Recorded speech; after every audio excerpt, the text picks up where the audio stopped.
ಸುಮಾರು 20 ದಿವಸದಿಂದ ಹಾಸ್ಪಿಟ್ಲಲ್ಲಿ ಅಡ್ಮಿಟ್ ಆಗಿದ್ದರು ನಮ್ಮ ಮಾವ. ಇವತ್ತು 4 ಗಂಟೆ 18 ನಿಮಿಷಕ್ಕೆ ಕೊನೆ ಉಸಿರನ್ನು ಹಿಡಿದಿದ್ದಾರೆ.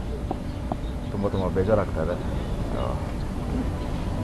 ಕರ್ನಾಟಕ ಕಂಡಂಥ one of the most eminent personalities ಅಂತಲೇ ಹೇಳಬೇಕು. ಕನ್ನಡದಲ್ಲಿ ಫಸ್ಟ್ ಟೈಮ್ ಮೊದಲನೇದಾಗಿ ಪಾಸಾದಂಥ IAS ವ್ಯಕ್ತಿ ಇವತ್ತು ನಿಮ್ಮ ಜೊತೆಗಿಲ್ಲ ಅಂತ ಹೇಳೋದಕ್ಕೆ ತುಂಬ ಬೇಜಾರಾಗ್ತದೆ. ಇವಾಗ ಇಲ್ಲಿಂದ ಅವರ ಮನೆಗೆ ಕರ್ಕೊಂಡು ಹೋಗ್ತಾರೆ.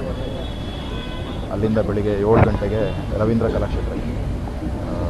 ಏಕೆಂದರೆ ಅಪಾರವಾದ ಅಭಿಮಾನಿಗಳು ಮತ್ತು ಬೆಂಬಲಿಗರು ಎಲ್ಲ ಕ್ಷೇತ್ರದಲ್ಲೂ ಇರೋದರಿಂದ, ಸಿನಿಮಾ ಕ್ಷೇತ್ರ ಇರ್ಬೋದು ಅದು, ಅಥವಾ ಅವರು ಪದವಿಯಲ್ಲಿದ್ದಾಗ 35 ವರ್ಷ ಏನೇನು ಸೇವೆ ಸಲ್ಲಿಸಿದ್ದಾರೆ ಆ ಕ್ಷೇತ್ರದಲ್ಲಿರ್ಬೋದು, ಅಥವಾ ರಾಜಕಾರಣದಲ್ಲಿ ಎಲ್ಲ ಕಡೆ ಅಭಿಮಾನಿಗಳು ಬೆಂಬಲಿಗರು ಇರೋದರಿಂದ 7 ಗಂಟೆಯಿಂದ ಬೆಳಿಗ್ಗೆ 7 ಗಂಟೆಯಿಂದ ಮಧ್ಯಾಹ್ನ 3 ಗಂಟೆ 4 ಗಂಟೆ ತನಕ ರವೀಂದ್ರ ಕಲಾಕ್ಷೇತ್ರದಲ್ಲಿ ಜನರಿಗೋಸ್ಕರ ಅಲ್ಲಿ ಇರ್ತೀವಿ.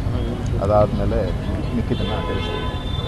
ಅಂತ್ಯಕ್ರಿಯೆ ಎಲ್ಲಿ ಮಾಡಬೇಕು ಅಂತ ಅದೇ ಇನ್ನೂ ಚರ್ಚೆ ನಡೆಸಬೇಕು. ಯಾಕೆಂದರೆ ಅವರ ಪತ್ನಿಯವರು ಮಲೆ ಮಹದೇಶ್ವರ ಬೆಟ್ಟಕ್ಕೆ ಹೋಗಿದ್ದರು.